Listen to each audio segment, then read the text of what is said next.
ضوافرك بتبعتلك رسايل، بس انت فاهمة لغتها؟ النقط البيضاء اللي بتظهر فجأة دي مش مجرد شكل، دي شفرة محتاجة فك. تعالي نعرف الحكاية. في ناس بتقول حسد وناس بتقول نقص كالسيوم، بس الحقيقة علمية أكتر. الإصابات الجسدية أو الخبطات هي المتهم الأول، وممكن تكون كمان نقص معادن زي الزنك أو حتى إنذار من الكبد والكلى في حالات نادرة. جسمك بيتكلم فاسمعيه، مش كل نقطة بيضة زي التانية.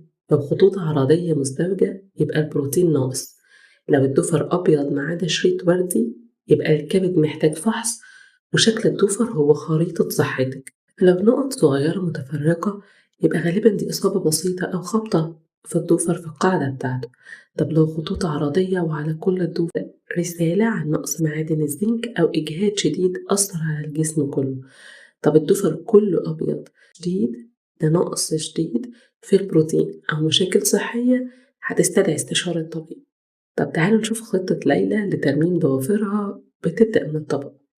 أول حاجة المأكولات البحرية كنز للزنك، البقوليات وبذور اليقطين اللي هي اللب الأبيض بس طبعا مش مملح، هي الوقود اللي هيخلي ضوافرك ترجع تلمع من تاني. فخلي بالكم الأكل هو الأساس.